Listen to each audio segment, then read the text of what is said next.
Hey y'all, Billy from Perma Pastures Farm. Okay, you've seen something, I guess you could almost call it a series of videos that I've done, mostly addressing the people that are new to this space, or people thinking about getting into it. And up until now, it's been more of a how-to kind of thing, but today I'm going to discuss the 6 most disempowering things you can ever say. The first one right off is, and I'm going to put the one I hate most right at the top of the list, and that is, that's too much work. All right, when I hear that, I'll be honest with you folks, I have to fight a visceral anger every time I hear that, because it could be interpreted really as one of two ways. When you say that's too much work, that's either saying, well, that's either inefficient, or there's a better way of doing it, which would probably be a better way of saying it, or that's a pile of work and I don't feel like doing it. Okay? Well, the problem with that is that I'm all about efficiency. In fact, my number one pet peeve in this world is probably inefficiency. When you say something is too much work, I really don't know how to interpret that these days. Because like I said, if it's inefficient, you would have been better off saying, well, hey, there's a better way of doing this. Let's try it this way. But by and large, what I'm finding out is that if it requires work, people are jumping off. They're like, okay, well, that seems like too much work. I'm not going to do it. But look, there are things that you cannot avoid because they do require work. For example, the chicken tractor on steroids. I wish I had a nickel for all the people, the young people that have told me, I don't want to do that. That seems like too much work. And these are the same people that are telling me that they're broke, that you don't have any money. Strangely enough, these same people that tell me they're broke, this is a little side note, always seem the very same people that seem to have thousands and thousands and thousands of dollars in tattoos up and down their arms, but you can't seem to put together the money to get this done. I digress. But the point being, if you start off by saying, no matter what it is, that's too much work, then you're already shooting yourself in the foot. All right, number 2. And it almost parallels to me the first one, as far as how much I hate hearing it. And that is, it'll never work. Okay? Yeah, well, when I was starting off, I'm going right back to that chicken tractor on steroids, because frankly, when that first came out, the genius and educator, Jeff Lawton, he did it his own way. He did it with the things he had. But when I was telling people, which was a mistake at first, what I planned on doing, I can't even begin to tell you how many people, some within my own family, not William and Michelle, of course, but others, said that's never going to work. And then here's the thing that really blows my mind is when you ask these people to say it'll never work, ask this question and see what your response is. When you say, well, why not? Or you need them to qualify their reasoning for why something won't work, see what the response is. If they can't provide you logical reasons as to why it won't work, then maybe you ought to dismiss what a lot of those people are telling you. If you're telling me it's not going to work because you did it and it didn't work, well, I'm always asking to what extent did you try it? Because I'll be honest with you, when I was formulating a way to make the bone sauce the way we do, the world's best deer repellent, do you know how many hours it took me to get that right? I kept failing and failing and failing. In fact, I put out videos in the past of all the times where I even stopped filming at a point because I got so doggone frustrated, but I didn't give up. And I went to the Lord in guidance, and lo and behold, it ended up being presented to me, but I didn't give up. Now, if I went into it with a mindset of, oh, that'll never work, well, I would have kind of left it right there. I'd have never got through. I'd have been the same way when it came to a lot of what we do around here. When it comes to the tethering system that we use for our hot wires around here, told that'll never work by somebody. But you know what? Worked at it, kept on going at it, stayed with it. Because honestly, just like Thomas Edison said, and I'm going to loosely quote it. Sorry about that. William's going to hate me for it. Just like Thomas Edison said, truthfully, and I really believe this, and I'm going to loosely quote it, that success evades most people because it's dressed in overalls and it looks like hard work. So look, If you can't get loose, then you better get lost, because this ain't the lifestyle for somebody that thinks you're just going to do it, like I mentioned in the last video, antiseptically.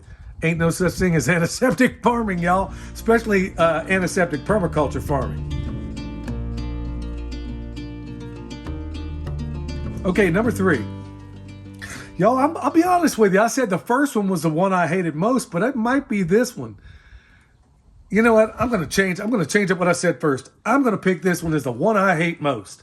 And that is, and I quote, because that's the way it's always been done. All right. Well, going right back to the chicken tractor on steroids, going right back to the way we graze, going right back to a lot of other things that we've done around here. That has been the response from so many people, not so many on YouTube per se, but a lot of people that I have, when I made the awful mistake, honestly, by telling people what my intentions were and what my plans were.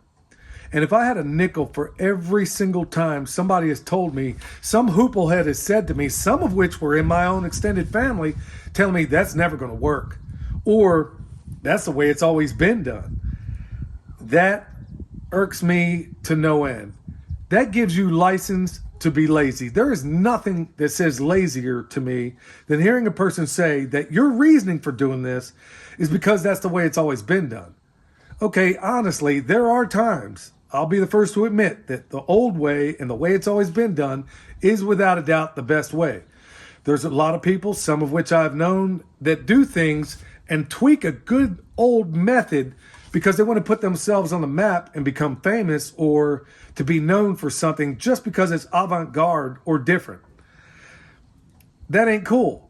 But if you're telling me, if you bring up an innovative idea to a person and their response is, well, I don't want to do that, and you ask why, and the response is, well, that's the way it's always been done, that tells me I'm dealing with a person that refuses to even think. It's funny, a while back, there was this group of grazers, and it was a number of them, and they were, somehow somebody talked them into doing what Greg Judy does for a month. Every last one of them did it. Not a month, but I think they did it for 6 months. Every single one of them did it. Every single one of them were doing the same old way that they had been grazing. They did it the way Greg Judy did, and everyone to a person agreed that it worked. But they combined a couple of them here. They said, well, A, that's too much work, even though it's just going out there moving the cows once a day. And B, well, we're doing it this way. It's always worked that way. It's the way it's always been done, but you're destroying your pastures. I mean, that limited, idiotic way of thinking and knows everybody's number. In fact, this is one of those ones that in my distant past, in fact, honestly, it was in the military that an officer corrected that idiotic way of thinking. I was so embarrassed that I never did it again, never said it again. If I have a disagreement, I'll tell you the disagreement, but it ain't going to be any of these reasons that I'm stating here. If you want to know the quickest way to torpedo your own success, this is how you do it. Number 4, and this is one I heard from a kid not too long ago, was I've already tried that. I'm like, really? You've already tried that? And it had to do with, once again, the chicken tractor on steroids. Then when I asked him, to qualify the nuts and bolts of it, goose egg, I get nothing. And then I realized what he thinks he tried and what the actual process is are two very different things. It seems more often than not, rather, when a person says, I've already tried that, they kind of went into it half-hearted. They didn't go into it full steam ahead, or they didn't follow the instructions. It's like going to Food Network, and I don't care what the recipe is, go down and look at the critiques of every recipe you find on Food Network. What are you going to find? Every negative critique, every one, without a doubt, they'll always say, well, I didn't have this, so I used this. I didn't have butter, so I used margarine. I didn't have this, and then they say this recipe was awful. Well, you didn't make the recipe. Well, it's the same thing that goes on here. If you say you've already tried that, try that. Try with the instructions that I gave you. Like there was another guy saying that, this 18-day compost doesn't work. And then when I get down to brass tacks, William explained it in a way to where pretty much anybody could understand it. When you get down to brass tacks, you find out you changed 50% of the recipe. Don't tell me you tried it when you didn't. All right, number 5 is because that was the way I was taught. Okay? You know, our parents in our lives, I think by and large, most of them really want the best for you. They give you what they think is good, sound advice. But, you know, early on, I mean, my dad, he's a product of his generation. And the advice that he gave me was probably given to him. My dad told me, you know what, all you need to do is know how to add, subtract, multiply, and divide. Well, when you're a journeyman electrician, that's the worst advice you can ever give somebody, because I use trigonometry every single day. So adding, subtracting, multiplying, and dividing wasn't the greatest advice to give somebody like me, or really anybody for that matter, because it gave me license to fail without ever trying. Also, my dad told me about all this wonderful information you can learn from a person in a bar. Well, wouldn't I be better served going to a library? But this is just because you were taught something, and I don't care who you were taught it by. It could have been your grandparents, your great-grandparents. It could just be the information that they understood in their own paradigm, things that made sense maybe in their world, like go get a good job, stay at this job, get to watch after 30 plus or 40 plus years and go and retire into the sunset. Everybody thinks that's the way, you know, that used to be great advice that people used to give one another. Is it solid advice now? Nope. So anyway, just doing something because that's the way you were taught. You should be asking critical questions about everything. Because even though those people may have loved you, they may have been genuine, but they may have been genuinely wrong too. This last one is more of an annoyance, but it says an awful lot about a person's character to me. And that is, if I have to do it, then everybody should do it. Well, that tells me an awful lot. Like I said, that's more of an annoyance, and I've heard it as of late from two different people that I know, or that I knew. And it's annoying because it says everything about your character. So if something, even though you know it's wrong, you're wishing other people have to engage in the same wrong activity, that's absurd. It should be, look, all these, if I kind of recapitulate here and I bring it all into play, everything I said here in distant past, you know, I was one of the people that said a couple of these things and was corrected. And it took some time, because when you're in the mode, you know, when you're in the mode of saying these disempowering things, they kind of build on one another. And before you know it, before you really, if you say these things on a daily basis and you say them often, you're going to find out your worst enemy is you. Just like I had to find out my worst enemy was me when I say these things, because it honestly limits the skies. I mean, the sky, how they say the sky's the limit. Well, you just limit so much from yourself when you say any of these, and certainly when you say any of them with a great deal of habit. And worse yet, when you pass these on to your kids, when they don't think that they're not paying attention. Because when you say these things over and over and over again, and when you pass them on, well, what are you instilling in them?